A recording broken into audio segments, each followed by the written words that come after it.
Hey there, sports history fan. This is Arnie Chapman, host of the Football History Dude podcast, right here on the Sports History Network. Now, before we jump into another sports history adventure, let me tell you about this episode's sponsor. We partnered with Rochester Sports Autographs, the largest JSA authenticated autograph distributor in the United States, where you can get deals on over 30,000 autographed sports collectibles. They even have film, music, and other entertainment autographs on the site, so there's something for everyone. Perhaps you're looking for a gift for Mother's Day, or maybe Father's Day. Heck, who needs a holiday as an excuse to give a piece of sports history to your loved ones? Or how about yourself? Today seems like a great day to add to your sports cave, right? But how is RSA able to offer such great deals on JSA authentication, you ask? Well, they do this by making deals directly with athletes, so there are no extra markups, and they choose to pass these savings on to the customer. All orders from Rochester Sports Autographs are top quality and shipped to your door with top authentication and money-back guarantee. And to make sure RSA knows that the Sports History Network sent you, we created a special link for you. All you have to do is head to shoprsa.com/SHN. Again, that's shoprsa.com/SHN. Head over there to get your piece of sports history today. This podcast is part of the Sports History Network, your headquarters for the yesteryear of your favorite sport. You can learn more at sportshistorynetwork.com. Hello, old sports, and welcome to another episode of the Hello, Old Sports podcast on the Sports History Network. I'm Dan Newman. I am joined, as always, by my co-host and brother, Andrew Newman. And we are also glad to have with us today guest author, Mr. Jay Daniel, who is the author of Suds series, Baseball, Beer Wars, and the Summer of '82. Mr. Daniel is an author, and he's been in the sports media industry for over 20 years. He's previously the author of Finally, that's finally with a PH, the Phillies, the Royals, and the 1980 baseball season that almost wasn't. And he also blogs at www.80sbaseball.com. So that's 80sbaseball.com. And Jay, thanks for joining us here today. Thanks so much for having me, guys. I really appreciate it. And Andrew, how are you this evening? I am doing well, Dan. I'm excited to get going. We've done a few of these interviews lately, but honestly, the topic of this book, just based on the cover and in addition to baseball history, I think you and I, when it comes to sort of, different, the evolution of cities in the 20th century, and then obviously when you throw in the brewery aspect of it to the major brewing companies, hard to design a book that's more in our wheelhouse or mine specifically. So. And even more so, we did a 1982 episode back in December on the occasion of my 40th birthday. We occasionally do episodes where we look back at sort of an entire year in sports, and we've done 1920, we've done 41, we've done on one other that 86, we did 86, and we did 1982, and so we touched on some of these matters at a much more surface level than you did in your book, or than we will tonight, but it's definitely something that we've discussed, our audience would be familiar with. So I guess maybe, Jay, if you want to kind of start us off, just tell us a little bit about the book, and maybe specifically, what exactly is a Suds series? So my whole I'm a big, like you guys, I'm a little older than you guys. Actually, I guess if you just turned 40, I'm, depending on your definition, a lot older than you. But I'm a big sports history buff. So I did the first book about 1980, and then the second one about 82, and I love diving into that era. And I posted a tweet a long time ago that basically said the premise of it was, the golden age of sports was whenever you were between the ages of 9 and 16 or something to that effect. And, the numbers are a little bit different, but I mean, sports were pure and great when we were all didn't know any better. And so that was one of the things. So for me, for this particular season, I was in high school. I remember that season really well. I've always been fascinated with that Brewers team, and just how they just bludgeon people to death and hit the crap out of the ball with Harvey's wall bangers. And then, the contrasted styles between the two teams is pretty interesting. And I love that brand of hit the ball in the gaps and play good defense and run all day long. And I think it's kind of cool that we're starting to see a little bit of that come back now. And I'm excited to see that. But anyway, so that's the premise of why I decided to write the book. And then in terms of the Suds series, that was actually, I wish I had coined that, but that was something that that was certainly contemporaneous at the time with when you have Milwaukee and St. Louis, two cities that are very well known for beer production, going head to head in the World Series. And so, that was something that I don't know who came up with it originally. Yeah, the Suds series of '82 was a fun one, and one of the things that I like that I enjoyed doing in the book is, in addition to talking about the baseball season, talking about the rivalry between Miller and Budweiser, and how that developed, and that was something that I enjoyed digging into as well, and something that I didn't know a lot about before I wrote the book. So that was fun. And on that note, I was just going to say, Dan, when I went to college in Philadelphia, but I had friends, and I had 3 different friends while I was in college, one of whom was from the St. Louis area, one of whom was from the Milwaukee area, and then a third friend who was from the Colorado area. So obviously Coors, prior to the Miller Coors merger. So it was kind of funny that I just happened to have friends from the 3 main breweries, and I guess growing up without a specific allegiance to a giant beer conglomerate, you don't realize just how ingrained it is, especially in St. Louis. I've been there, half a dozen times, and it's a company town, and that company is Budweiser. So yeah, that was really, there were one of the best resource books that I read was a book called Bitter Brew. I think it was called Bitter Brew. And it was about the history of Budweiser. And it was really, really interesting. And I tried to find a similar book about the history of Miller and couldn't find one. I don't know if there isn't one or if I just couldn't find it. But that was a big source of material for me to go back and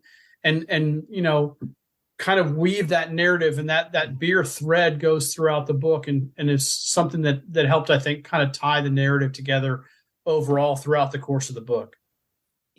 I have never talked this much about beer on the podcast. I've drank beer quite often when I've been doing the podcast, but haven't talked about it a lot yet. But just sort of, there you go, and you got your Budweiser going there. I was actually, and we're really going to digress here. I was up in Cooperstown this weekend at a Sabre meeting, and so I drank a lot of beer while I was up there. So I'm on a little bit of a detox this week. But anyway, that's why I don't have a can of beer in front of me.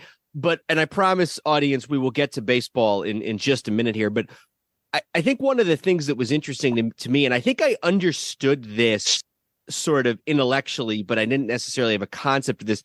This was sort of the beginning days of light beer as a major consumer product and a major player in the industry. And I think you wrote about this a little bit, how Miller had come out with their light, and then right around this time in '82 was when Bud is sort of they're developing their own light beer. So it's the beginning, sort of like the Cola Wars, but for light beer. Yeah, and that was really, that was fortunate for me in trying to develop that narrative. But yeah, so you're exactly right. Bud Light came out in 1982, in the spring of '82.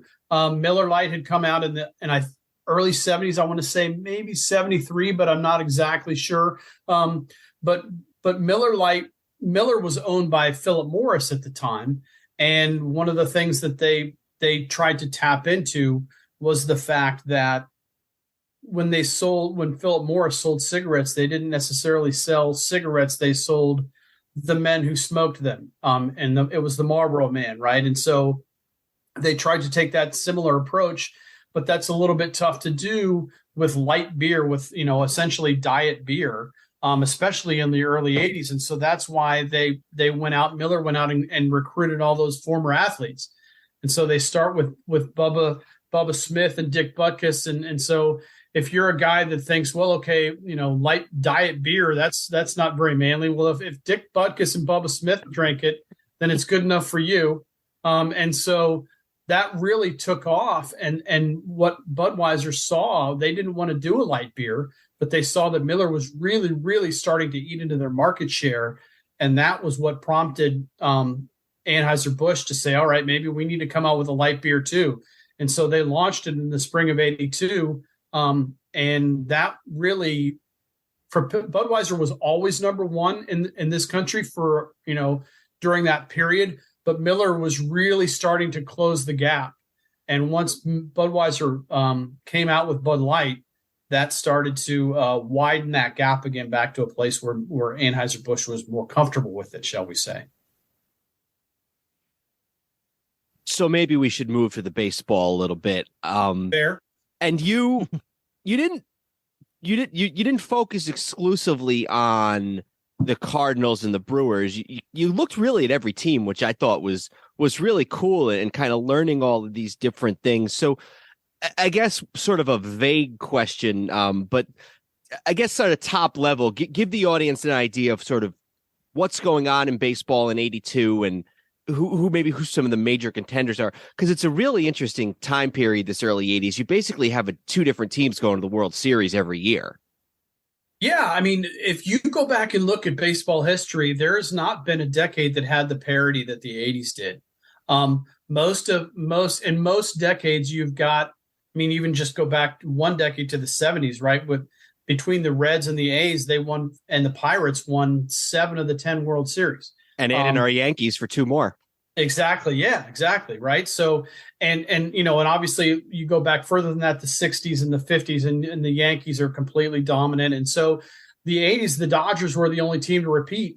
And in addition to that, you also just had a number of different teams even make the World Series. So 82 specifically, I think, was really interesting because, as I talked about and you touched on with my first book, the strike of 1981 actually should have, so to speak, taken place in 1980. And basically what happened is they agreed on everything except for free agent compensation, formed a committee, and kicked that can down the road. And that came to a head in 81. And that's when the strike of 81 came. So everybody knew that in 1979. So heading into 1980, that was on the horizon. And then obviously in 81, that was an issue. So 82 was the first season where all of a sudden there was a collective bargaining agreement that everybody knew was going to be in place for a decent amount of time. So that allowed teams and general managers to really say, okay, now we can go and focus on what we want our team to look like for the next couple of years, because we know what the financial ramifications are going to be. We know what it's going to look like. And so, the biggest, I've said in previous podcasts, and actually wrote a blog about this, that in my opinion, the most important day of the 1982 season was, I think it was June 7th of 1980, when the Cardinals fired Ken Boyer and brought in Whitey Herzog, because Herzog completely remade the Cardinals team, and in the process completely remade the Milwaukee Brewers. He traded the Brewers, the next 2 AL Cy Young Award winners, and then beat the Brewers in the World Series. And in addition, he also, quote unquote, threw in a Hall of Famer in that deal and still beat them. So, I mean, it was a pretty amazing time with a lot of player movement. I mean, I don't remember the exact number, but I think Herzog made something like 65 player moves from the time he took over the team in 1980 until opening day of 82. Just completely redid that roster. And what you're referring to there is that Herzog in the offseason of 1980 traded Raleigh Fingers, who had been a Hall of Famer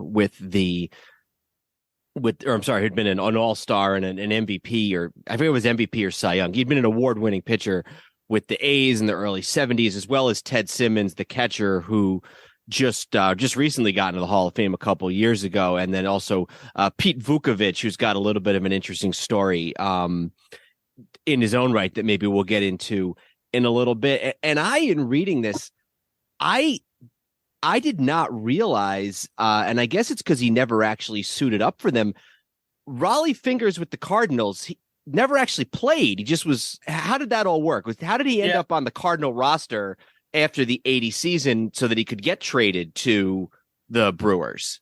It was a winter meetings kind of thing. Raleigh Fingers was a member of the Cardinals for like 5 days. In the same way, if you'll remember, Raleigh Fingers was a member of the Boston Red Sox for a couple days in the 70s, but never actually suited up for them either because Charlie Finley sold him and Joe Rudy to the Red Sox. And there's photographs out there of Raleigh Fingers wearing a Red Sox uniform, but he never played for them. So, yeah. So, I mean, Herzog came into the winter meetings, traded for Raleigh Fingers, sent Terry Kennedy and a couple other people to San Diego, got Raleigh Fingers, but he had always coveted Bruce Sutter. And so he went out and signed Bruce Sutter or traded for Bruce Sutter. I should know this because I wrote the book, but he acquired Bruce Sutter. Let's put it that way. And then of course knew, well, I don't need both of these guys. And Fingers is obviously a huge trade chip. And so he approached Harry Dalton, the Brewers general manager at the winter meetings in 1980 and said, hey, how'd you like to win the pennant next year? And traded him Fingers and Vukovich and Simmons, and got David Green in return, and in a package that was highlighted by David Green, who was at that point supposed to be the next big thing. And unfortunately for him and the Cardinals, that didn't pan out. But again, that speaks to Whitey, that you can trade 2 Hall of Famers and a Cy Young Award winner. The guy you get as the main piece in return doesn't pan out, and you still go to the 3 World Series in the next 5 years. So I figure for completeness' sake, I'll run down the full trade here. 7 players total changing teams. The Brewers end up with Raleigh Fingers, Pete Vukovich, Ted Simmons in exchange to Milwaukee for David Green, Sixto Lezcano, Dave LaPointe, and Larry Sorensen. So that's the official trade. Yeah. And then they ended up flipping Sorensen to Cleveland, I think, in 81. So there's a book, and I don't remember who the author is, so maybe I'll put it in the show notes. But there's actually a book on this Cardinal team called Whitey Herzog Builds a Winner, and he really was. He was the genius behind not only the on-field part of it, the managing, but he put the team together too. Yeah, absolutely. I mean, and it's interesting when you look back at it because he had a lot of success in Kansas City. Got fired when they finished in second place. And he, was confident enough in his position in 1980 where he said, I'm going to sit out until the right job comes along. And it did. And he completely rebuilt the Cardinals, as I said before, but built that team around that ballpark in a very, very similar fashion to what he had done in Kansas City. And the very first guy that he went out and got was Darrell Porter, who was his catcher in Kansas City. And he loved Darrell Porter and loved the way his leadership abilities, his ability to call a game. And Ted Simmons was an extremely popular player in St. Louis. And when he traded Ted Simmons, that did not go over well at all in St. Louis. I mean, Whitey has said in his book, you would have thought that I traded the Arch, I think was what he said to, and so that was not a popular move at all. And, but trust the process, right? And it worked out, obviously, for Whitey. He's obviously was a smart baseball guy.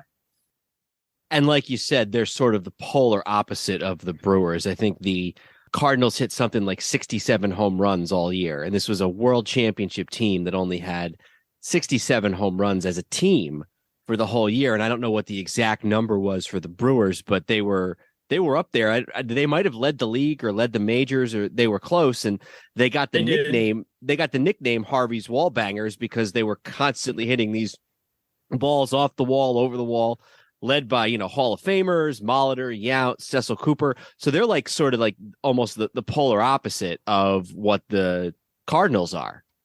They were exactly the opposite. The Brewers hit 216 home runs and the Cardinals hit 67. The Cardinals had 2 guys in double figures, and Darrell Porter and George Hendrick. And the Brewers had 1, 2, 3, 4, 5 guys that hit at least 20 homers. So it was to your point, a complete contrast in styles. But the Cardinals ran. I mean, and they hit balls in the gap, and they played defense.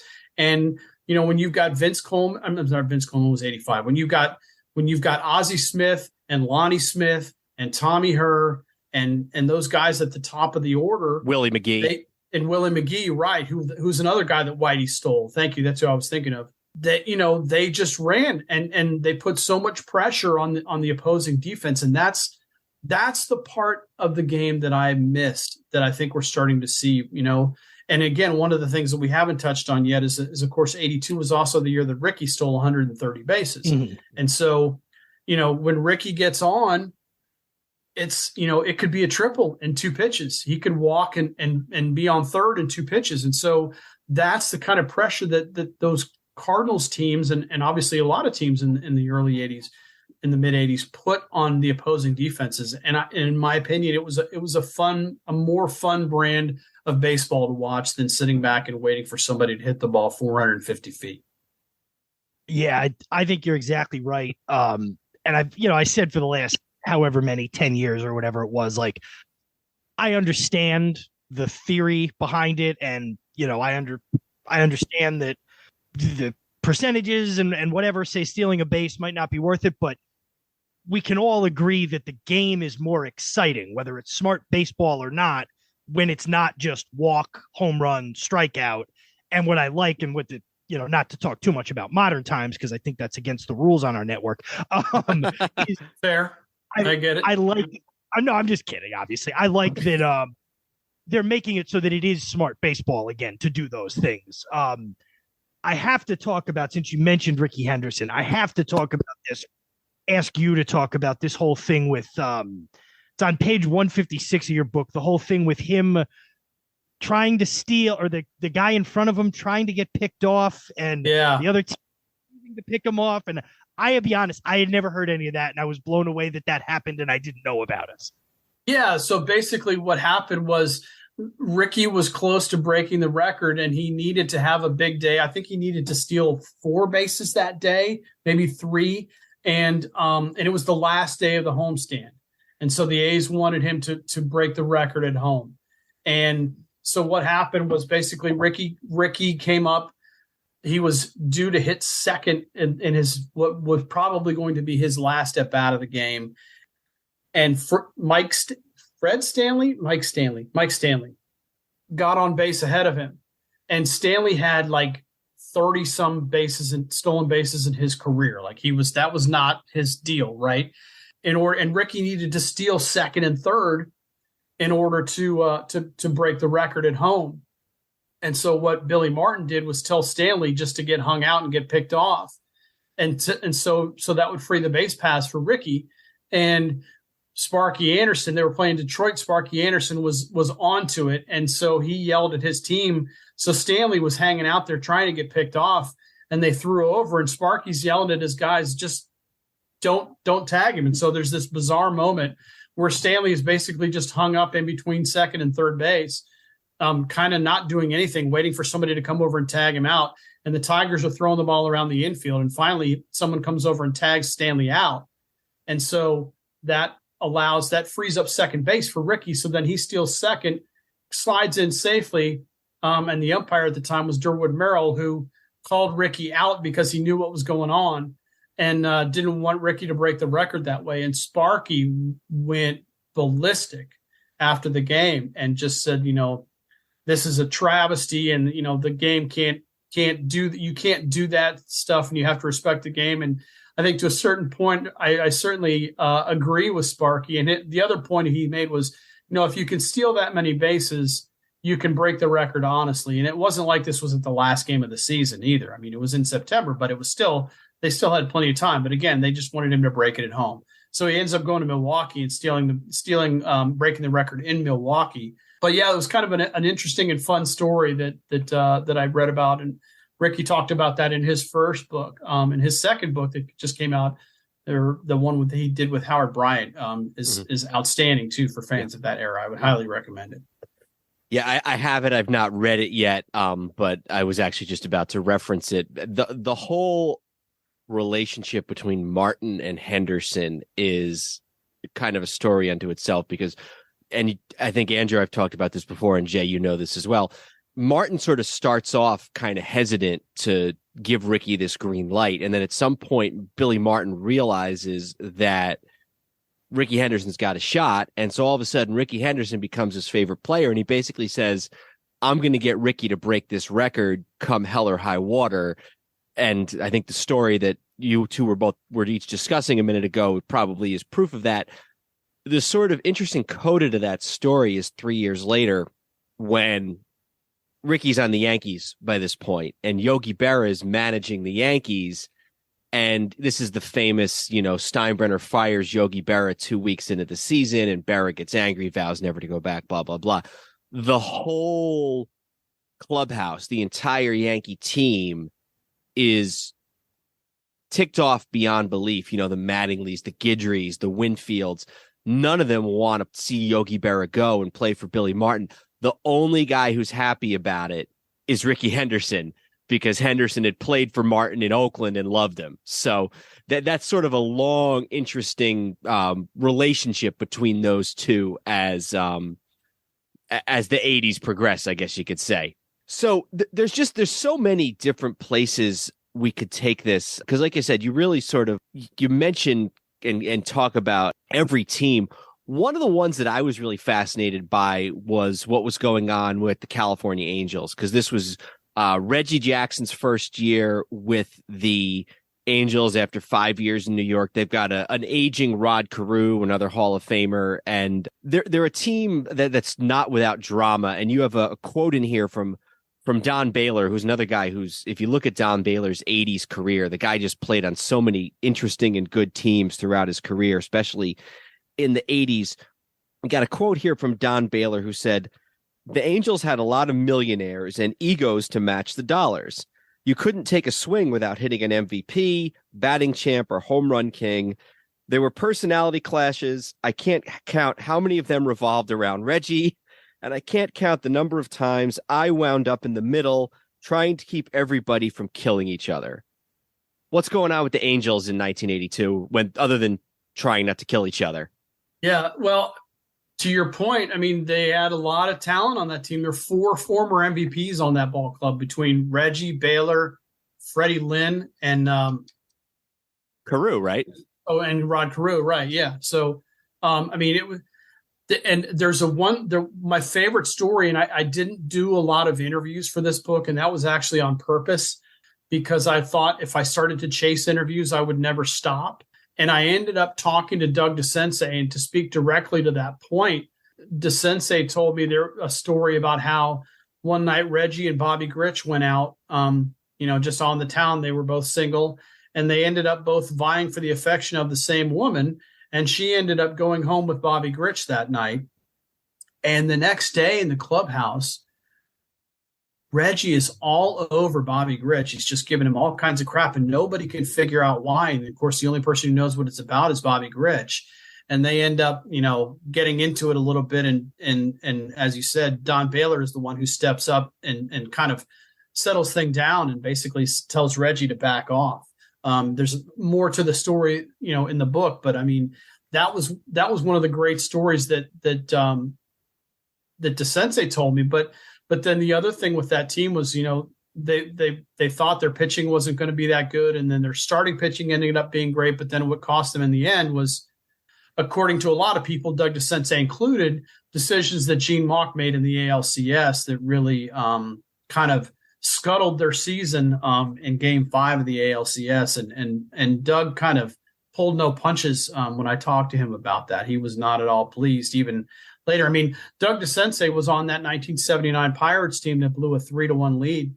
The Orioles team that blew a 3-1 lead against the Pirates in 79. And he told me that the 82 playoff loss was more devastating than the 79 World Series loss. So that to me spoke volumes. And one of the things he was most upset about was that that was the chance that Rod Carew had to go to the World Series, and they blew it. They were up 2-0 and they blew it, and Rod Carew never got to the World Series. And Gene Mauch is sort of known historically, for those who don't know, as perhaps the most, I guess you'd call him the most collapsing manager of all time. In addition to what happens in the ALCS in 82, 4 years later, he's managing the Angels, a lot of the same players, and that's the team that loses to the Red Sox in the ALCS after being up 3-1 to Boston, and that's the whole Dave Henderson hits a home run off of Donnie Moore, that whole tragic story. And then also a generation earlier, he's the manager of that 64 Philly team that blows a huge lead in the National League pennant race to the Cardinals in September of 64. So a lot of managerial breakdowns and collapses in the career of Gene Mauch. Yeah, and it's a shame, really. I mean, he was a really smart baseball guy, but he obviously had trouble handling pitching staffs. And I talked about that in the book a little bit with this particular series about how, he ended up throwing Tommy John on short rest in that series, and Tommy John didn't pitch well. And the way, he had some reasons for why he did it, but the way it came out, it looked like it was a panic move. And yeah, it's a shame because the guy knew his stuff, but just couldn't handle pitching staffs for whatever reason. And it came back to bite him famously 3 times, especially, 64 was awful with that collapse of that Phillies team. And, people in Philadelphia are still upset about that. So yeah, it was a rough go for him. Since you mentioned Tommy John, I feel like now would be a good time to just briefly talk about my brother and I's favorite team, which is the Yankees. And this is really, they obviously won the pennant in 81. And look, it was a circus from the second George Steinbrenner took over, but at least through 81, they were winning pennants and World Series. Starting in 82 is really the chaos with no upside era that really lasts until Steinbrenner is suspended in the early 90s, where they're just cycling through managers, not getting to the postseason. And this was a year where the circus aspect of it really overtook it. And Tommy John is a character in that because they couldn't resist waging a war with another former player or current player in the newspapers.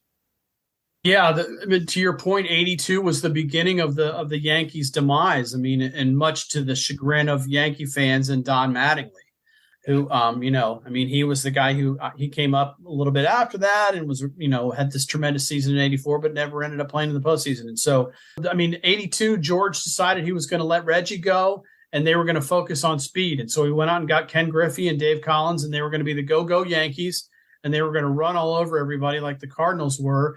And it took them until May to go trade for John Mayberry. And that was the end of the go-go Yankees. And by that time, of course, they had already fired Bob Lemon, replaced him with Gene Michael, who had been fired in the previous September because Michael had criticized Steinbrenner. So the Yankees actually had 3 managers because Michael didn't even last the rest of the 82 season. So Clyde King took over as well. So the Yankees had 3 managers in 82. Had just an abysmal season. One of my favorite stories from the book was how it was the Yankees had an off day and then a travel day where they were going cross country early in the season, and they lost a game, and George was upset and ordered a full team workout on the off day, and everybody came in, but obviously none of the players were happy. And Oscar Gamble said Ernie Banks is the only guy that would be happy to be here today. And so, to your point, I know George Steinbrenner is a very polarizing figure, and he did a lot of good, but man, he was a maniac and just drove people crazy. And I think, you said it earlier, he just created chaos, oftentimes where there wasn't any. And to get to the Tommy John point, Tommy John, was on that. On the Yankees at the beginning of 82, didn't pitch well, and then ran afoul of Steinbrenner, said that he wanted out, and ended up getting traded to the Angels. And there's a lot more to that in the story as well. There was something to do with Tommy's son Travis and a terrible situation that happened with him where he had a horrible accident, and the Yankees let him Tommy John travel back and forth so he could spend more time with his son in 81. And then Tommy John felt like the Yankees held that over his head when he wasn't pitching well in 82. And, that's not a way to build a good relationship with players. And Tommy wanted out and ultimately got out and then came back. So. And when you say son, just to be clear for anybody who's listening, this is not a 17-year-old who had a car Right. crash. This is like a 3-year-old who fell off a balcony. So this was a very, very unusual and tragic situation. And you're right, Steinbrenner had an ability to be a really good guy in the moment, but then as time went on, kind of like the thing that you also talk about, or no, maybe this isn't in your book, but kind of like the thing with Dave Winfield, where he says he's going to donate all this money to Dave Winfield's charity and then stops doing it. And I think the point about Steinbrenner and the Yankees at that time, when I was sort of first starting to learn about baseball history and the Yankees, when I was a teenager, the two guys you think about as Yankee managers during that time period are Billy Martin and Bob Lemon, because they were the ones who brought the Yankees to the World Series. Martin in 77 and then Lemon in 78 and 81. What you don't realize, maybe, or some people don't think about, is that it's so much crazier. They had a 100-win season under Dick Howser in Dick Howser's only year as the manager, and then Dick Howser gets fired after the 80 season. They have a great first half of the year under Gene Michael in 81, who they then fire and bring in Bob Lemon, and like you said, flip it on its head a year later, and they bring Gene Michael back. So it's such a circus. And there's a quote from the book from Billy Martin where he says, because Billy Martin managing in Oakland by this time, he says, "I'm glad I'm over here and not over there. That's the kind of stuff," and he's just talking about the general Yankee daily drama. He says, "That's the kind of stuff that can wear anyone out, and who knows it better than me." And I wrote a little notation in my book that said, "Yet he goes back 3 more times." But even so, it's just so crazy on the Yankees at that point. Yeah, it was really insane. And you talked about Dick Howser, and that was a really interesting story that I, kind of delved into in my first book, right? They hire Howser in 79 out of Florida State, who he was this legendary college manager. He comes to the Yankees in 1980, takes them to the playoffs where they end up losing. And there was a time and I don't remember, I think it was during the regular season where Steinbrenner says, "Well, our manager's new and he'll learn." And I remember reading that quote when I was doing the research for the book and saying, "Dude, you've owned the team for 7 years at this point, and Dick Howser is a baseball lifer, and you're saying, well, he's new, he's going to learn." And then he ended up, what happened was that in the ALCS in 1980, the first third base coach sent a runner home. He got thrown out, and George wanted him fired on the spot. And Howser ended up standing up for him. But then when the end of the season was over, Steinbrenner wanted him to fire Mike Ferraro, and Howser said no. And so Steinbrenner fired Howser. And Howser, to his credit, knew, like Herzog that we had talked about earlier, I'll be fine. I'll get another job, but I'm not going to work for this guy. And as it turned out, Howser does end up getting another job and then tragically contracts brain cancer, and Ferraro ended up managing as well. He managed the Indians, I should say. So, meanwhile, George is just, to your point, cycling through managers. I mean, it was almost a yearly occurrence that the Yankees would fire their manager at least once. Yeah, and that didn't really end until the 90s with Showalter and then Torre. Another interesting story that I'd love to hear you talk about, and this is the story that I was not aware of. The Texas Rangers fired John Zimmer, but then make him manage 2 more games. Yeah, that was a crazy story. So, I mean, the Rangers were an absolute disaster in 82. And so there was a point in this. Well, it started in spring training where they ended up trading Walt Terrell and Ron Darling, who was their first round pick the year before, to the Mets for Lee Mazzilli. And Zimmer said in one of his books, I didn't want to vouch for this trade because I was an American League guy, and I had really not seen Mazzilli play, and he also hadn't seen Darling pitch, but they ended up making that move, and it turned out to be an absolute disaster. Mazzilli comes to Texas and does not do well, and ends up rubbing a lot of people the wrong way too. When they tell him he's going to play left field, and he said that left field was an idiot's position. So the Rangers have this terrible start, and then they end up calling Zimmer in at one point to the office, and they say, and Zimmer thinks for sure he's going to get fired. And instead of firing him, they tell Zimmer that the general manager has been fired. and that Zimmer is now the interim GM, and nothing's going to happen unless Zimmer says it's going to happen. And so he's saying, well, that's weird, but okay. And then a month later, he gets fired, but they fire him on a Monday and they want him to manage the next 2 games. But then the story leaks out. And so he goes to hand in the lineup card on Wednesday and gets a standing ovation because everybody in the ballpark knows that he's already been fired. But he's just there to manage. And my favorite part of that story was that they were going to have a news conference on Thursday. And Zimmer said, I'm not coming in on a news conference on Thursday because I have a tea time. And I'm not going to miss my tea time to come into a press conference to announce that I've been fired. If you're going to do it on Wednesday.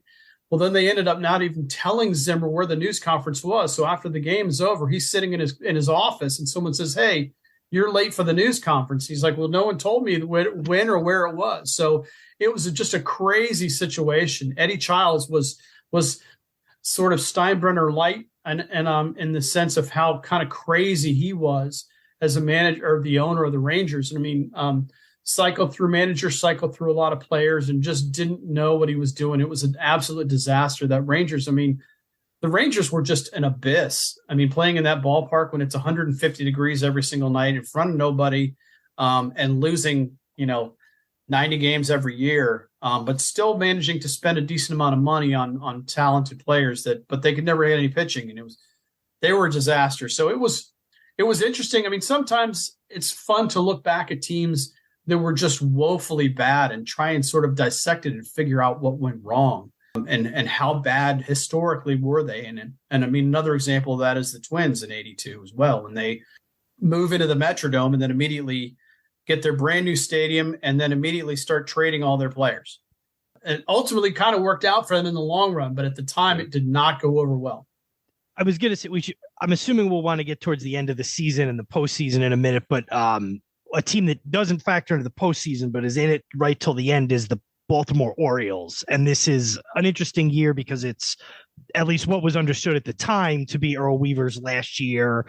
It's Cal Ripken's first full season, I believe. He makes the transition over to shortstop. So, obviously they would go on to win the World Series the next year, but that was unbeknownst to them at the time. And it's kind of a transition period from the 70s, the 79 team we mentioned earlier, into this team that would be led by Cal Ripken going forward into the 80s. Yeah, and yeah, that actually is a really big story of that 82 Orioles team that a lot of talent on that team. You've got Ripken and Murray and Palmer, Mike Flanagan, well, Dennis Martinez was still there. I mean, they had a lot of McGregor's who I'm thinking of. Mm-hmm. So they have multiple Cy Young Award winners, and started off really slowly and then came on fire, and they end up going into the final weekend of the season. The Brewers have a 3-game lead with 4 to go. Or was it? Or no, it was a 3-game lead with 4 games to go. Or no, it was a 4-game lead heading into the last game of the season. And the Brewers end up losing the first 3 games to tie it up, and so they go to the final game of the season, and it becomes a winner take all when all the Brewers had to do was win one of the 4 games that weekend to win the pennant, or to win the division. Milwaukee ends up winning it on a Sunday afternoon, the final game of the year. And what made it, I think, a little bit more special was the fact that the NFL was on strike at the time. That's right. So this is a Sunday afternoon, 1 o'clock on a Sunday afternoon, and baseball is on nationwide on ABC with Keith Jackson doing the game. And it became this big thing where everybody watched that game. I mean, it was the winner take all with Jim Palmer against Don Sutton, 2 future Hall of Famers going head to head in that final game of the season. And then at the end, the Brewers end up winning the game, and it's Weaver's last game, but the game's in Baltimore. And so Weaver has this curtain call at the end of the game, and the whole series is available on YouTube. You can go back and watch them. And it is really interesting to go back and watch those old games from a lot of different perspectives. Just how guys pitched, how guys hit, where guys stood, how skinny all those guys were compared to guys today. It really is amazing. But that was something that I really kind of did a deep dive of that last weekend of the season to talk about all the things that happened. And because the other thing that was going back and forth at the same time was the fact that the Giants had been eliminated that same weekend, but they were playing the Dodgers, and the Dodgers still had a chance. The defending world champion Dodgers still had a chance to win the AL West, or the NL West, I should say. And then Joe Morgan ends up hitting a 3-run homer in the late innings to knock the Dodgers out. And the Braves end up, after their 13-0 start, end up kind of backing in to win their division. So there was a lot going on that weekend. And I mean, one of the things I love to do is really, you know, my wife and I watch a lot of thrillers on Netflix, and one of the things that I sometimes see a series described as a slow burn. And I love to kind of really dive in and stretch those stories out and try to pull as many threads as I possibly can to stretch it out. Because, I mean, at the end of the day, no one's going to read a book about 1982 because they want to find out who won the World Series. You know, I mean, so I have to, in books like this, with the book about 1980 and 82, you have to tell stories that people haven't heard probably. And I'm sure there are lots of stories that people have heard, but I don't know that there's, everyone's going to read this book and pull something out that they say, wow, I didn't know that. And, and that's the goal for me, is I love to just dig into all this stuff and unearth these little stories and weave it all into a narrative. And then, kind of at the end of the day, say, okay, here's the finished product. And let's walk back through and go through this season and this summer and relive it. And I also like to talk about, what else was going on in the country at the time. And one of the things, so I talk about pop culture stuff, and I talk about, that was the year that Pac-Man came out for Atari, which was a huge, huge deal. And Fast Times at Ridgemont High came out in 1982. And so I had some fun with that as well. And there's a little Easter egg in the book for fans of Fast Times. I won't spoil it, but if you could maybe figure it out. I don't know if you guys saw it or not, but that was something that I enjoyed doing. So I love to delve into it and say, look, this was 82, man. We all, a lot of us lived through it. And if you didn't live through it, I think hopefully you come away with it saying, I learned some stuff, and these were good stories, and it was a fun read. Well, I was born in December of 82, so I literally did not live through it, but okay. It was a really, really interesting story. And honestly, I've not seen Fast Times at Ridgemont High, but reading your book made me want to see it. So I plan to see it really quickly. It holds up fairly well. Mm-hmm. A lot of those movies don't, but that one does. Well, and I've never seen Sean Penn in that type of a role, so I'm looking forward to something a little different. Before we get to the postseason, you mentioned Pac-Man. Some players get hurt playing Pac-Man, or at least it's rumored that they do. Yeah. Raleigh Finger. I mean, so Pac-Man came to the States in the end of 1980, the arcade games, and just became this phenomenon. And some teams had them in their clubhouses, and Raleigh Fingers actually ended up, wasn't really an injury, more of an irritation, but he played so much Pac-Man that his elbow started to bother him, and he had to step off and stop playing.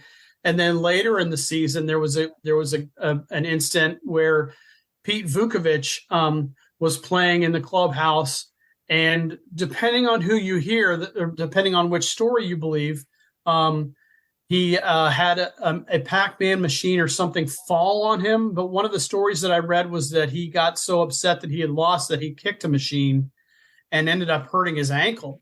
And then the Brewers put out a story that he was walking to the ballpark and slipped while walking down a hill and rolled his ankle, and he couldn't start the next day.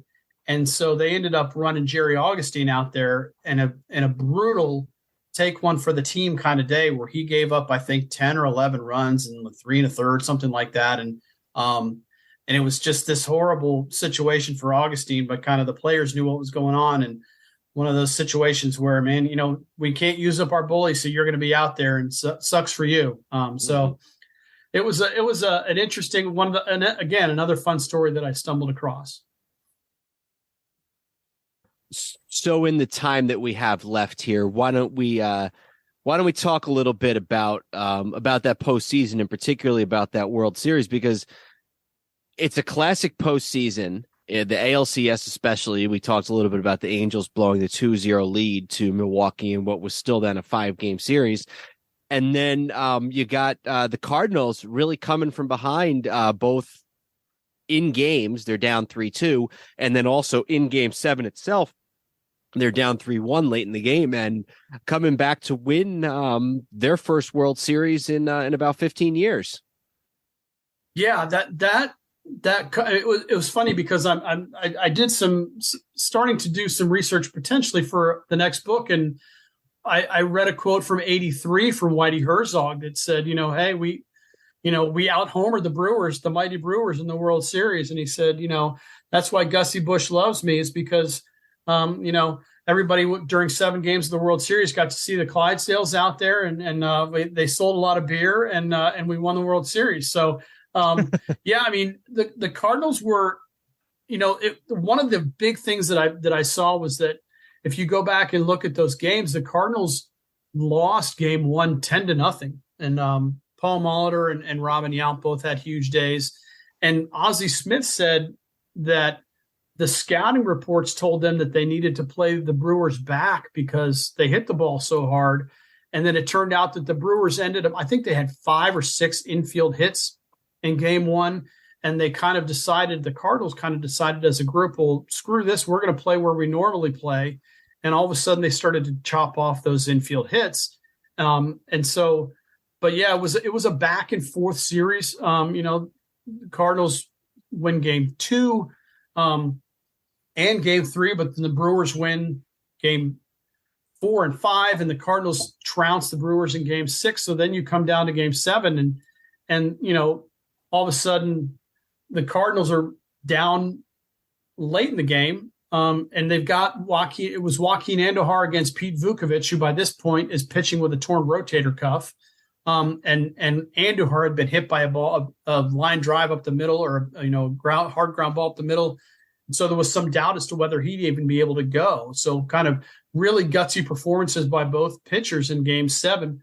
And then the big blow comes from Keith Hernandez on his birthday, where he ends up, driving in the winning runs off of a guy that he was a former little leaguer that he played with when he was a kid in California. So it was again, all those games are available on YouTube. And if you have any interest at all, I would highly recommend go back and watching them, because it was a fun era, and it was just it's really interesting to go back and watch those games, listen to the commentary, and how, because at that point Weaver and Palmer were both in the booth for that World Series, and so they're going back and forth, and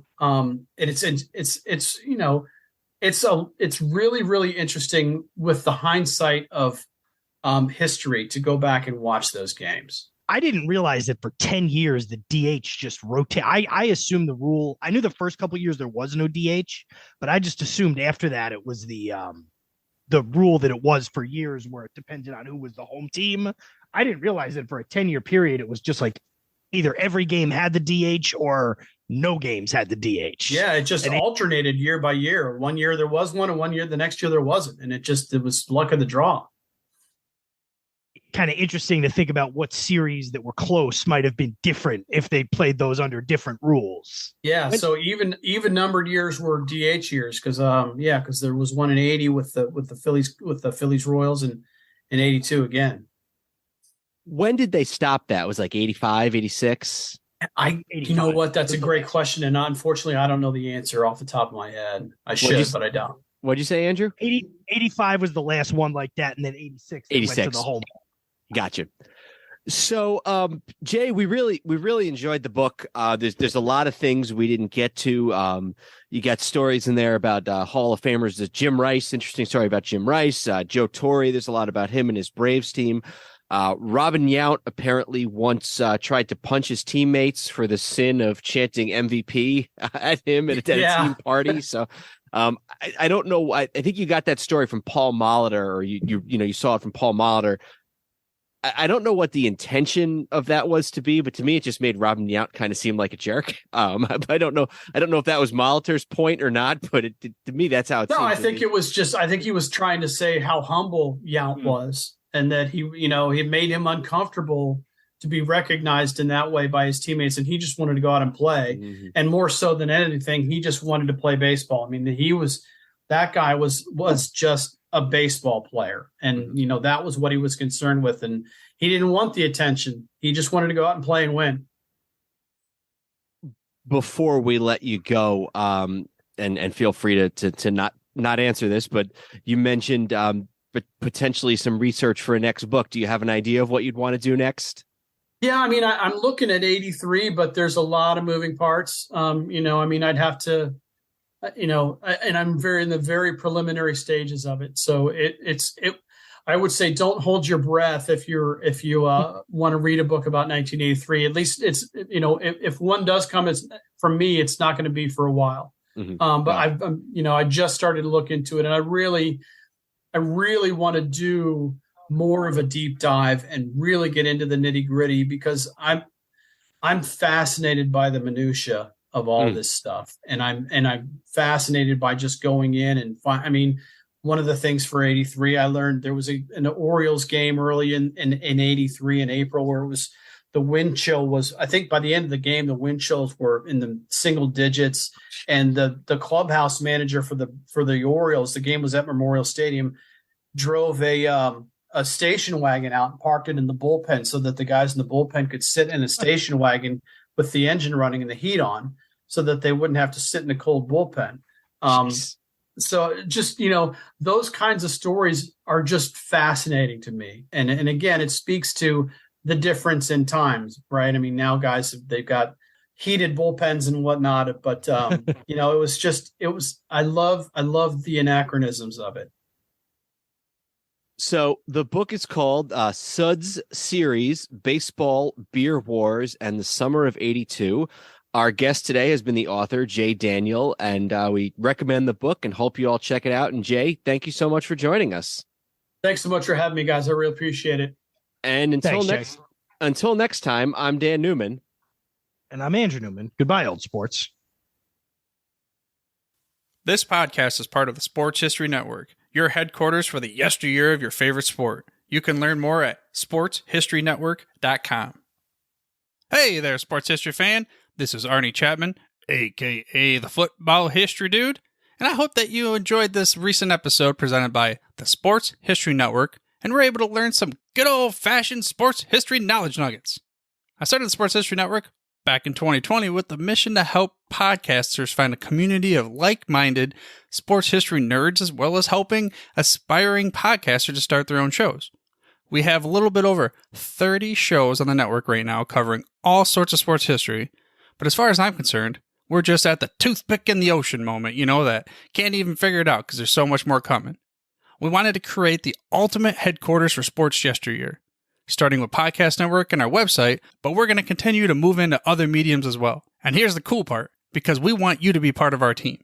So if you're interested in starting your own podcast, or maybe being a guest on one of our shows, or who knows, maybe even writing an article for us over on the website, seriously, all you gotta do is reach out to us on the contact page over at sportshistorynetwork.com. You can be as technologically savvy as a Neanderthal tapping on a stone trying to figure out this whole hieroglyphics thing back in the day. Again, it doesn't matter, because even if you don't understand the whole podcast space, we have a production team that can pretty much help you out with doing everything. All you gotta do, head over to sportshistorynetwork.com, head to the contact page, fill it out. That message goes right to me, and I'll reach out to you as soon as I can. But for now, dude, I'm through if you're through.